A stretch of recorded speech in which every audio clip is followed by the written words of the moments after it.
أعوذ بالله من الشيطان الرجيم. أعوذ بالله من الشيطان الرجيم. بسم الله الرحمن الرحيم. بسم الله الرحمن الرحيم. درود الشريف. درود الشريف. اللهم صل على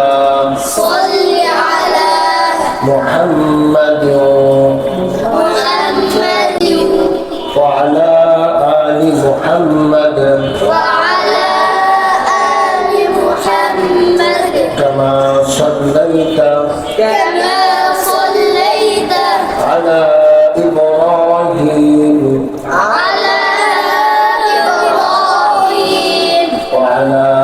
آل إبراهيم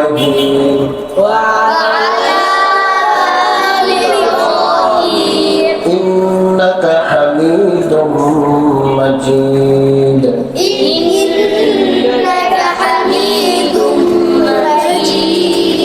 اللهم بارك على محمد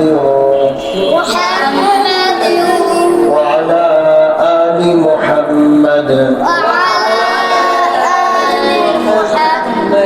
كما باركت على إبراهيم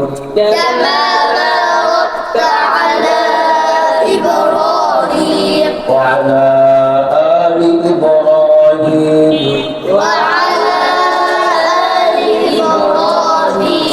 إنك حميد مجيد.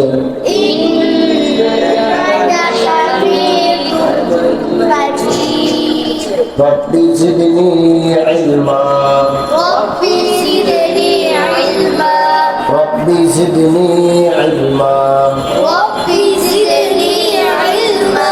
رب اشرح لي صدري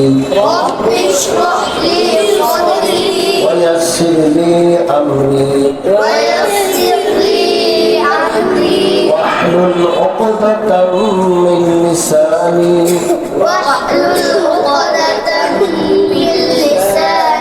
يفقه قولي. سورة البقرة مدنية. بسم الله الرحمن الرحيم.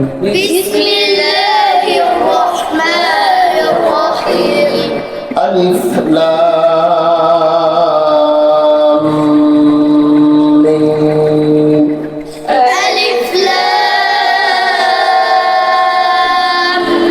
ميم. ذلك الكتاب لا ريب فيه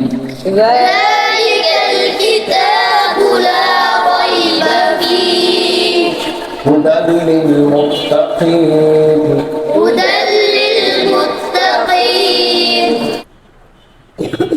একটা দোয়া আছে, এই দোয়াটা যদি সকাল সন্ধ্যা তিনবার তেলাওয়াত করে মৃত্যুর সাথে সাথে শিষ্যটা জান্নাতে চলে যাবে। দোয়াটা হলো রাদিতু বিল্লাহি রাব্বা ওয়া বিল ইসলামি দীনা ওয়া বি মুহাম্মাদিন সাল্লাল্লাহু আলাইহি ওয়াসাল্লাম নবিয়্যা। এর অর্থ আমি করছি তোমাদেরকে, তুমি অর্থটা বুঝে আসবে। এই স্বীকৃতি দেয় বান্দা সকাল সন্ধ্যা, রাদিতু বিল্লাহি, হে আল্লাহ আমি তোমাকে প্রভু হিসাবে পেয়ে আমি খুশি। তুমি যে আমার রব, আমি যে তোমাকে রব হিসাবে পেয়েছি এই জন্য আমি কি খুশি। এই সাক্ষীটা যদি বান্দা দেয়, রাদিতু বিল্লাহি রাব্বা। দ্বিতীয় নম্বর সাক্ষী আবুল ইসলাম দীনা, আমাকে যে তুমি দিন ইসলাম দিয়েছো এই জন্য আমি খুশি। আবু মুহাম্মদ সাল্লাল্লাহু আলাইহি ওয়াসাল্লাম রাসূলুন নবিয়্যা, এবং হযরত মুহাম্মদ মুস্তাফা সাল্লাল্লাহু আলাইহি ওয়াসাল্লামকে যে তুমি আমাকে নবী হিসাবে দিয়েছো সেজন্য আমি খুশি। তবে জবান থেকে বলতে হবে তো যে আমরা যে আল্লাহর উপরে খুশি, এটা জবান থেকে কি করতে হবে? বলতে হবে, দিনে রাখলে হবে না। তোমাকে যে আল্লাহ তাআলা এই প্রতিষ্ঠানে দ্বীনি মাজমার মধ্যে সর্বোৎকৃষ্ট মানুষ হিসাবে আল্লাহ তাআলা কবুল করেছেন, এই জন্য কি তোমরা খুশি না? খুশি হলে স্বতঃস্ফূর্ত ভাবে জবাব দিতে হবে। দেখো মহান প্রতিপালককে পৃথিবীর মধ্যে এই চোখে দেখা যায় না, দেখা যায়? দেখা যায় না।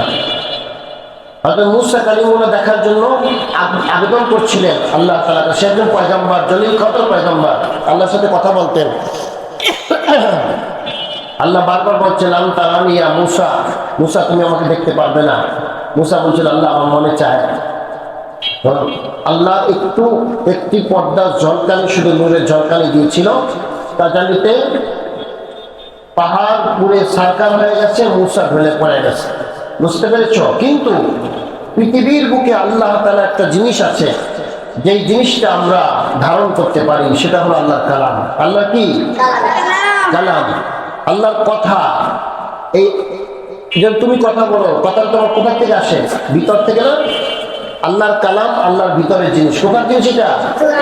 আল্লাহর ভিতরের জিনিস, আল্লাহর কালাম। এই আল্লাহর কালাম আল্লাহ তাআলা রাখার জন্য যে সিনাগুলিকে বাছাই করেছেন, যাদেরকে আল্লাহ তাআলা হাফেজে কোরআন বানিয়েছেন, এবং যাদেরকে আল্লাহ তাআলা বানানোর জন্য কবুল করেছেন, এই যে আমাদের সামনে যারা হজ্জ নিল এবং তোমরা যারা হজ্জ করতেছ, তোমরা অনেক বড় সৌভাগ্যবান, তোমাদের অনেক বড় খুশনসিব।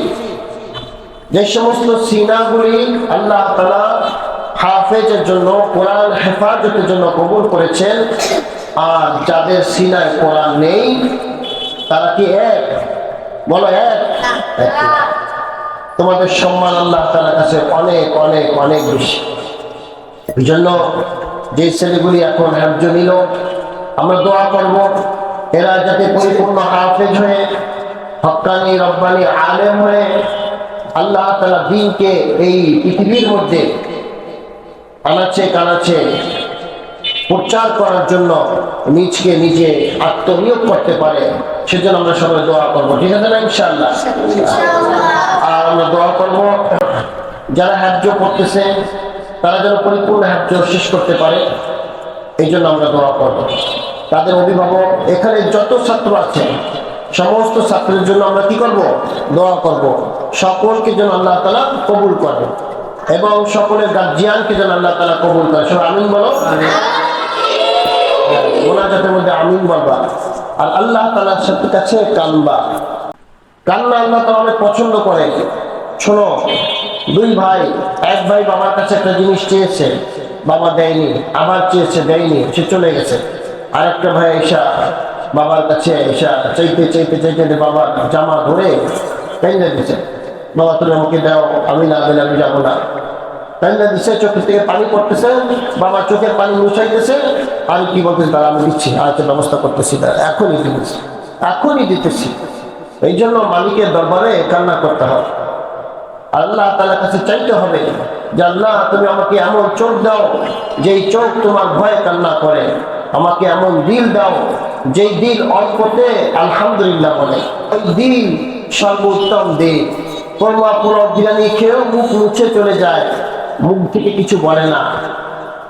এইরকম দিন আমরা চাই না। বুঝতে পেরেছ?